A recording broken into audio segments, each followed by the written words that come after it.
Dans la vie sociale, nous portons un masque, nous ne sommes pas nous-mêmes, hein.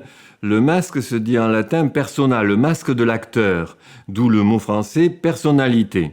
Et donc Jung parle de la persona pour dire le masque social que nous portons sur notre figure, alors que Freud, dans ce cas-là, parlera du surmoi, hein, c'est-à-dire de l'idéologie sociale qui nous est imposée par l'éducation. Voilà. Nous portons toujours un masque sur notre figure, hein, mais le problème de la sagesse, c'est qu'il ne faut pas s'identifier au masque que nous portons, hein. Cela est très mauvais. Lorsque Montaigne, un de mes maîtres, était maire de Bordeaux, il disait « Le maire et Montaigne ont toujours été deux d'une séparation bien claire, hein. » Donc Montaigne voulait se réserver, tout en étant maire, ce qu'il appelait une arrière-boutique. Une arrière-boutique, c'était sa tour, la tour dans son château de Montaigne, où il avait ce qu'il appelait sa librairie, c'est-à-dire sa bibliothèque. Voilà. Donc il faut, quand on porte ce masque, on ne peut pas s'empêcher de le porter, mais bien se rendre compte que le masque est une chose et notre personnalité profonde en est une autre, hein. Il n'y a que deux types d'individus qui ne portent pas le masque, ce sont les tout petits enfants parce qu'ils ne le portent pas encore et les vieillards parce qu'ils ne le portent plus. Ils ne sont plus ces hypocrites de la vie sociale. Qu'est-ce que ça veut dire hypocrite? Hypocrite vient du grec hypocrites qui veut dire acteur. Donc dans la vie sociale, nous sommes des acteurs. Acteurs dans une pièce, hein, dont nous avons un rôle à jouer. En Inde, on appelle ça le dharma, D-H-A-R-R-M-A, et non pas le karma. C'est tout à fait autre chose, le karma, hein. Le dharma, le rôle social que nous jouons. Alors nous ne pouvons pas nous en empêcher. Est-ce qu'on peut arracher tous les masques? Bon, les philosophes anciens qu'on appelait les cyniques voulaient arracher les masques. Par exemple, Diogène, qui était solitaire dans son tonneau ou sa jarre, hein, s'est permis de mépriser Alexandre. Alexandre est venu le voir en lui disant « Qu'est-ce que tu veux, Diogène ? Je te le donnerai, dis-moi ce que tu veux. » Et Diogène lui a dit « Tu me fais de l'ombre, ôte-toi de mon soleil. » Donc Diogène était un philosophe cynique qui voulait arracher tous les masques sociaux. Pareillement fait Alceste dans Le Misanthrope de Molière. Il faut arracher les masques et dire toujours la vérité. Je n'en suis pas convaincu, hein. Je pense qu'il faudrait là un compromis sans compromission, c'est-à-dire penser tout ce qu'on dit, mais ne pas dire tout ce qu'on pense. Voilà, hein. Voilà, c'est ça. Il faut, si je parle avec quelqu'un, je peux lui dire tout ce que je vous dis, je le pense, mais je ne vous dis pas tout ce que je pense. Voilà. Là serait un compromis, sans compromission.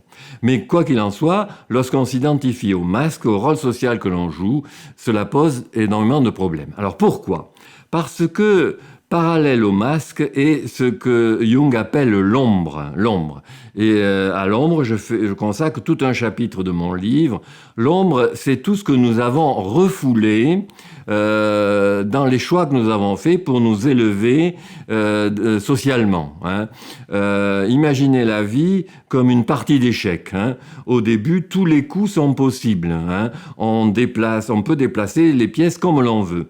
Mais au fur et à mesure que l'on avance dans la partie, il y a de moins en moins de possibilités.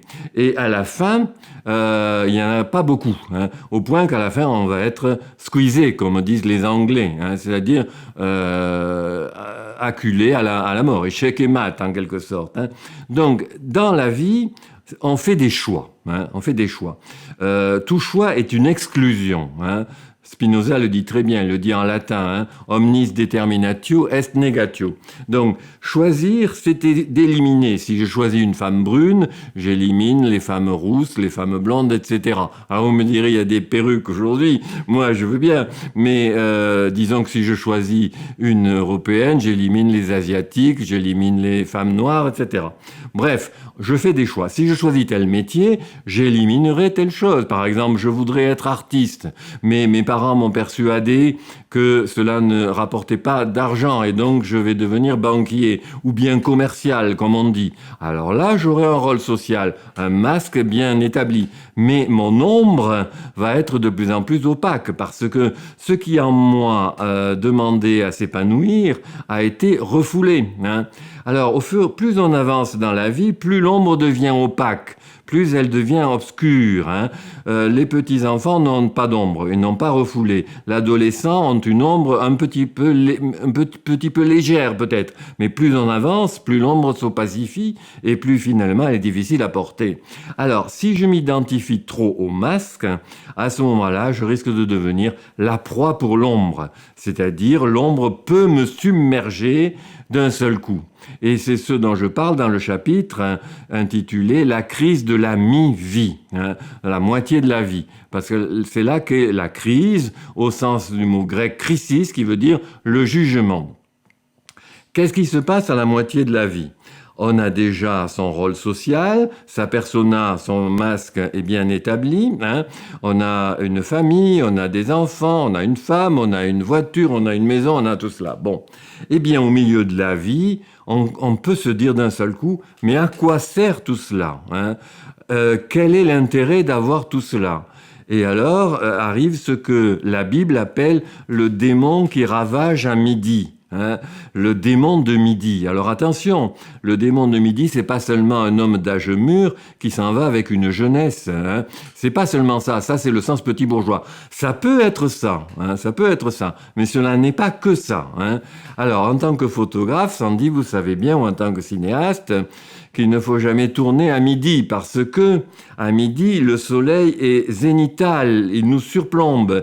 Les plans ne sont pas étagés, il n'y a pas des zones d'ombre. Donc à midi, le soleil est accablant, le soleil au zénith. Il faut donc photographier ou tourner le matin ou le soir. Alors là, les choses ont du relief. Les plans sont bien étagés en profondeur, etc. Alors, le démon de midi, c'est ce qui assaille l'homme à la moitié de sa vie, le « à quoi bon ?» À quoi bon tout cela ? Pourquoi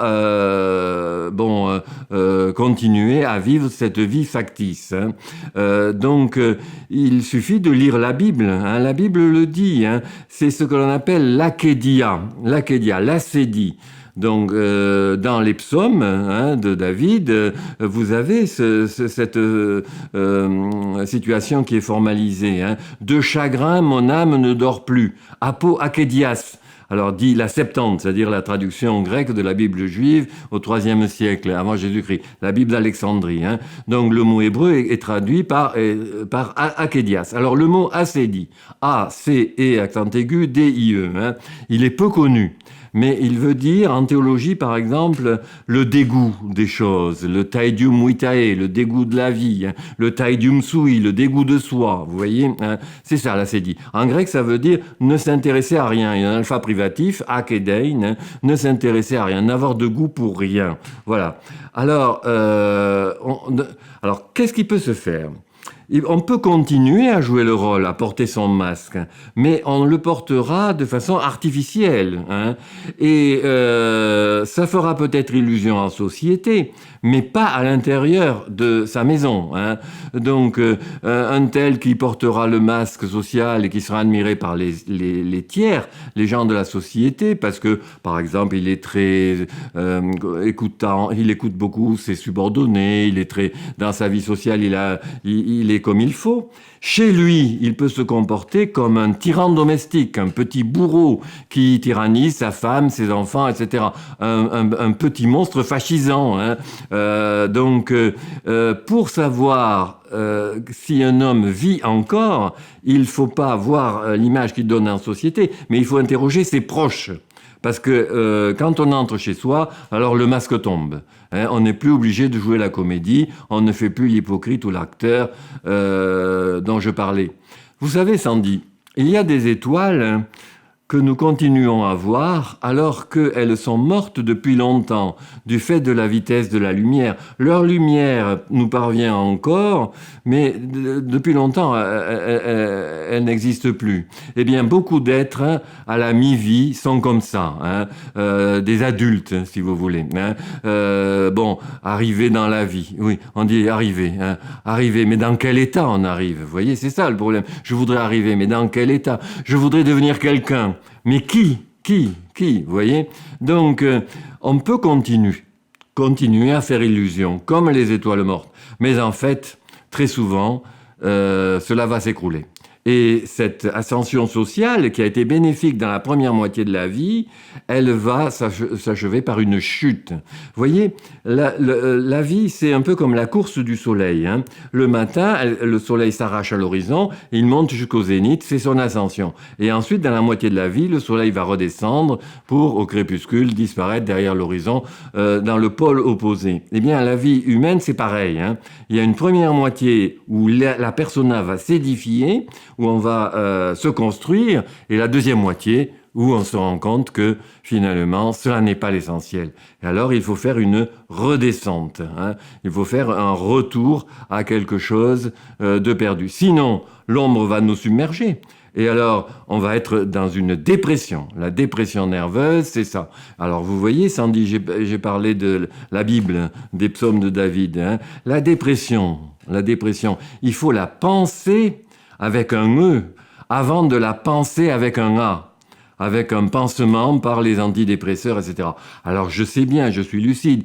Parfois, les antidépresseurs sont nécessaires, hein, bien sûr, heureusement qu'on les a. Mais il faut la penser, il faut se dire pourquoi, réfléchir pourquoi il m'arrive ça.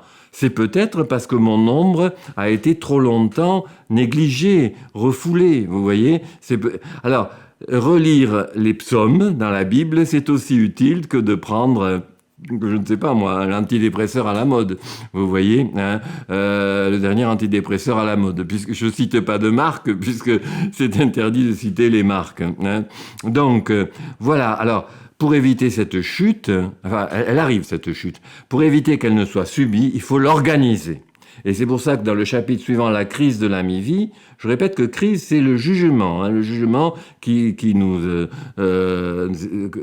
assiège, en quelque sorte, une fois arrivé à la mi-vie. Alors, dans le chapitre régression, je dis que la régression doit être non pas subie, hein, mais voulue et volontaire.